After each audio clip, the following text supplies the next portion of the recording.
Well, hello, greetings. Good afternoon. Father Dan White coming at you from College Church. So happy that you have joined us. And we're in the midst of our ministry month. We made the decision that why should ministry be confined to a simple Sunday? Also, we didn't want to get together in the ballroom with many people. So we have extended this to having a deep dive into our various ministries. So today we're going to talk a little bit about our youth faith formation program.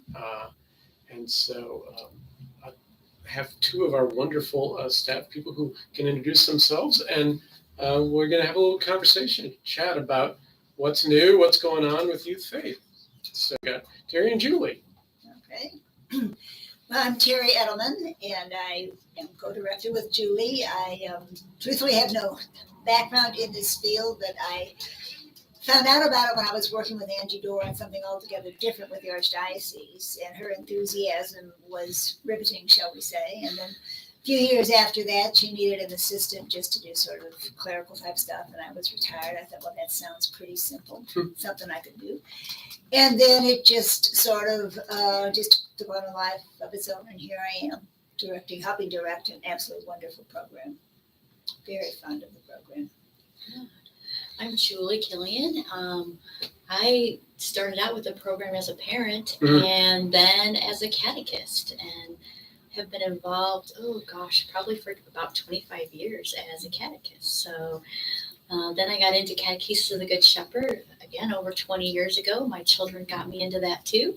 And here I am today, helping out specifically with that program. Nice. So Terry and Julie, help me walk through, and those who are participating today, the progression. So where do we begin at what age with our programming opportunities? Three.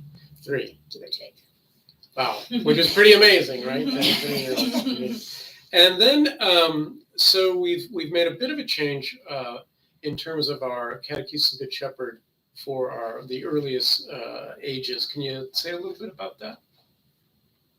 Yeah, so all of our children who begin at age 3 begin with Catechism of the Good Shepherd. So they're all in the level 1 atrium from ages 3 to 6. And after that, families have the choice. They can continue with Catechism of the Good Shepherd, or they can go ahead and continue on with our grade level classes. And could you maybe say a little bit about Catechism of the Good Shepherd, what that looks like? How is that a little different from sort of a classic religious education? Sure. It's based on Montessori education principles, and the children meet in a very prepared environment called an atrium. And we're really lucky here. We have brand new atrium spaces for our levels 1 and 2. And it's just a very hands-on experience. So kids are not sitting at desks getting lessons. They get little short lessons, and then they have a lot of time to work with all of the materials that are really based on scripture and based on liturgy. Yeah, one of the things I didn't know anything about it until I came to College Church, but one of the things I love is that it is really experiential. It's very tactile, basically, scriptural and liturgical, so it does a wonderful job with that. And the other thing that I think, not just with Catechism of the Good Shepherd, but the whole program, that I think is really the hallmark of what we do with our young people is we take their faith experience seriously. That a 7-year-old has a legitimate faith experience. It's not the same as mine, which is good, but that is a valid faith experience that we're listening to, that we're nurturing, and that we're not just in the future, you will do this and have this and whatnot. But I think that's just fantastic. One thing that really helps us to do that, I really believe, is the fact we are blessed with so many St. Louis University students. And it's a lot easier for an 18 or 19-year-old to relate to the experience of a 7 or 8-year-old than perhaps me. And they are the first to share that. And they will be at a different space themselves, not where the child's parents is quite possibly. Mhm. But it really has just made it so much easier for the children to be able to feel secure in talking about their experience, because here they've got someone maybe the age of an older brother or something who can talk about that as well. Terrific. And of course, part of what we're having this conversation about is because we're in the midst of this Ignite campaign. So just like our ministry month, our fall fundraiser has been tweaked and has been adapted, and for our circumstances with COVID. So a big part of what we're doing in October, November, and even into December is being able to look at ministries, look at what we're doing, see how the great generosity of our parishioners, has a real impact. A perfect example of this is the new atria that are in the old chapel. When we moved out of Jesuit Hall, and we were able to then take some of the capacity that we had in the chapel to convert that into this dedicated space to make that kind of investment. And again, we're only able to do that because of the generosity of parishioners. And to get creative around that has been really because obviously we're sort of landlocked and we're sort of set with the space that we can use. So that's a wonderful example of how we're able to do so many great things. Because parishioners for many, many, many years have been so generous. Now we also have some space with SLU. So SLU not only helps us with some of their students who are volunteers, but also with our upper grades. Well, and we didn't have that the first couple of weeks of our religious education classes, are the ones that occupy space in SLU. And boy, we miss it. Every little nook and cranny of the parish center was safely filled with kids, but filled with kids safely distanced. But just, in fact, a friend of mine was helping last week direct the children to their spaces in David Chanish. She said the looks on their faces, and of course the catechism, they have actual rooms with actual desks and windows, and, not necessarily a reformed closet or something. Yeah. But the university has been wonderful. Yeah. It really, it just makes this possible. And certainly I understand they were delayed. They're abundance of caution like the rest of us. But yeah, they're wonderful partners in so many ways. Good. Oh, great. Yeah. Yeah, it's nice to be able to have that great relationship with them and to be able to take advantage of being here on campus and then the wonderful energy of enthusiasm of the undergraduates. So. One of the things that I was emailing you, I'm putting together a newsletter for our parents right now, which I do every week. And one of the things I talk about is that certainly our goal here is to have our children fall in love with God. And I really think, and certainly the university students help us with this, the Catechism program is certainly designed with this in mind. But over the years, I've gotten feedback from parents about the program, which is very helpful. But I so often have heard that they don't have to fight their kids to come to class. The kids don't say they don't want to go. They don't cry. They don't, and they're not scared of the test, because we don't do tests and things. I mean, certainly they learn information. That's not the point. Right. But we really want kids. You don't fall in love with God by dreading class. You don't fall in love with God by having a lot of fluent, the nose homework and things like that. And I think our university students certainly, as well as our wonderful volunteer catechists, we can't for one minute forget about the parents who are volunteer catechists and the time they spend with their own families, their full-time jobs, and then in setting. But they all have that kind of exuberance and positive attitude, which makes such a difference. Yeah, that's right. That's right. Yeah, and families and parents are essential.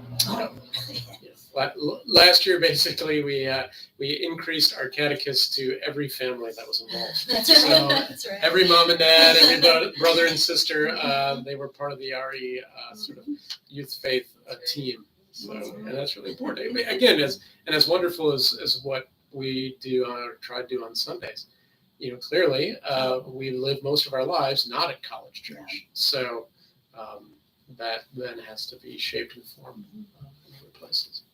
So, good. Any questions? What has the first couple of weeks been like for you?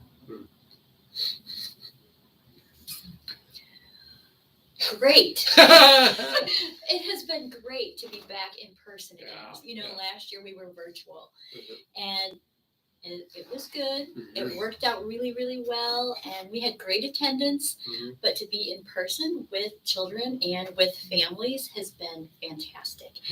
And yes, we've moved classrooms sometimes every week, and people have just gone with the flow, Mhm. rolled with it, Mhm. and it's been great. Yeah, that's awesome.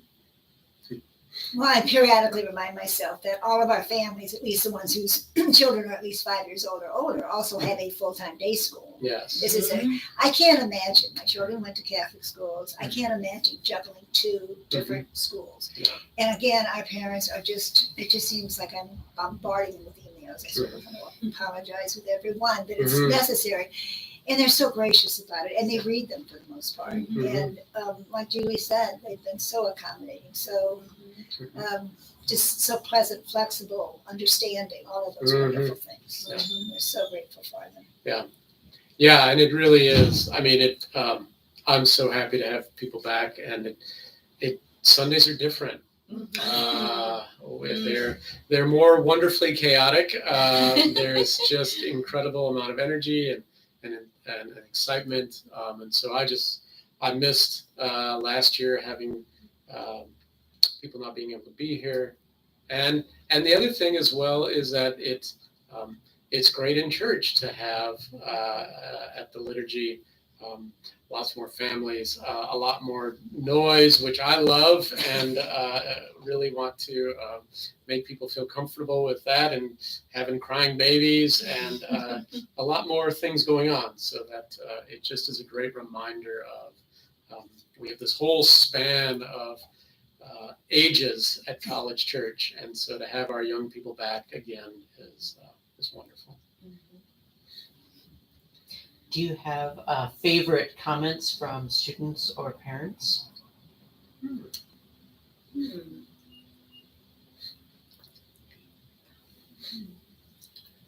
One of my favorite things is every year right before confirmation, the confirmandi write faith statements.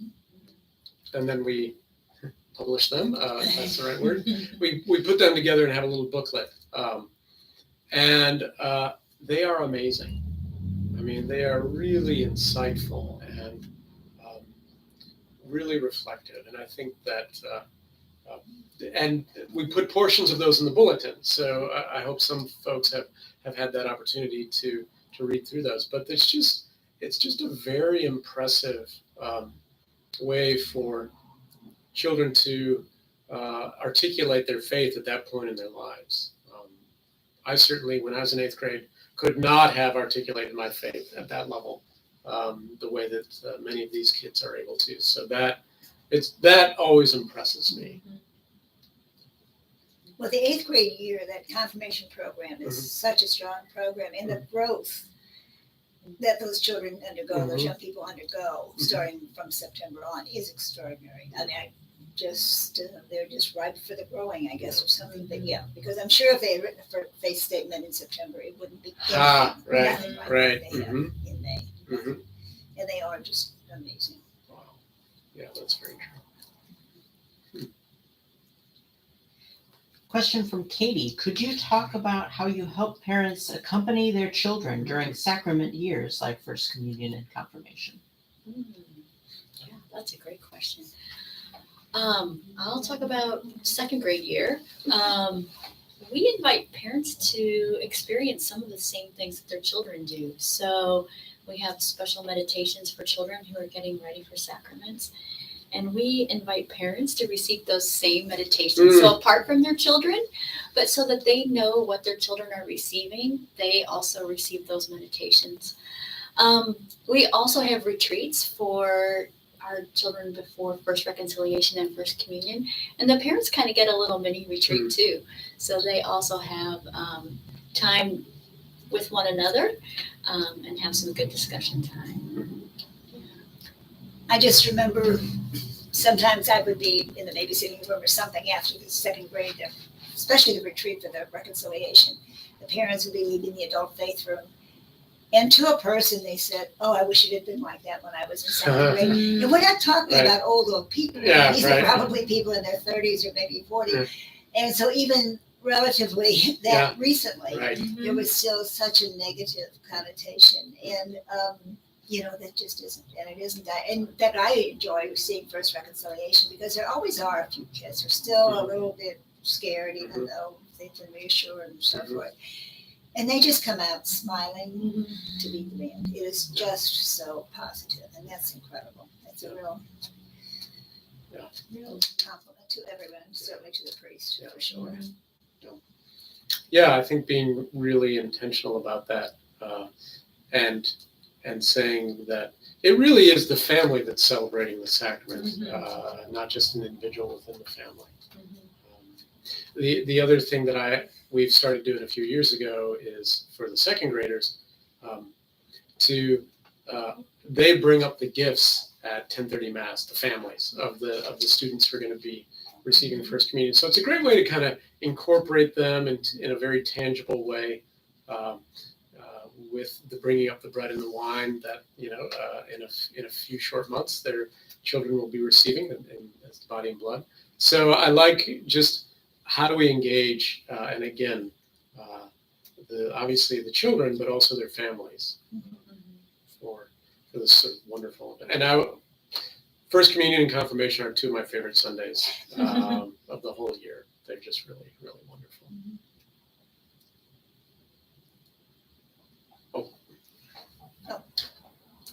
So, is there anything sort of as a parting word that we would want folks to know about where we are and what's going on?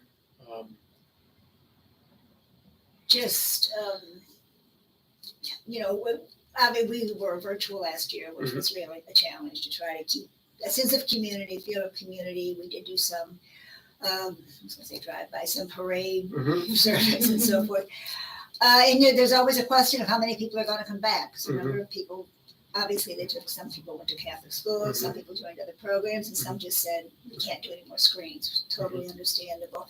We didn't quite get everybody back, although we have a lot of new families this year, especially in the Catechism program, but we have a lot of people back. And that just, it was so reassuring to me. And it says a lot, actually, I was thinking, too. This is not a terribly old program, given the age of the parish. I mean, late 80s, perhaps. And some of the ladies who put it together are still here and wish us well, very supportive of us and so forth. And I just think so much of the strength of the program and the fact that we think now survived the worst of the COVID, God willing, has been the strength of the program. It was begun as such a strong program, and it's sort of now my responsibility and honor to keep it going. And I would say we're grateful. That would be the one word that I would use to sum it all up, is that we're grateful because the support of folks has been great, and that's why we're still here. Great. Well, thank you. Thanks, Terry and Julie, for being with me. Thanks all of you who tuned in, and we'll just keep your ears and eyes open for our next thrilling video coming from us. Take care. Yay! That was great. Thank you. All right. So we're all three of the calls in.